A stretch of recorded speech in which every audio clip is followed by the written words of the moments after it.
Morning everyone. Palit ako ng axle bearing. Ayan, wala nang bulitas. Naghalo-halo na yung mga bulitas. Nadurog na yung corona. Kaya pala nung mag-road test ako nito, maingay. So buti na lang naagapan ng may-ari. Dahil kung hindi, mauuna pa ito sa sakyan. Kasi nauugot itong buo. Tumatalsik itong axle shaft habang tumatakbo. Marami nang nangyari nito. Napabayaan lang yung bearing. Kaya nahugot. Nauna pa sa sasakyan yung gulong kasama yung axle shaft. So palitan natin to ng bago.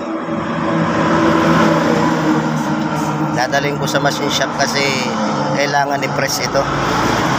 Ito ang kanyang lock. Hindi kaya ito pukpukin ng martilyo o maso. Press talagang kinakailangan dito. Kasama na ito sa bearing saka yung oil seal. Palitan na rin natin ng oil seal kasi nag-leak na yung gear oil.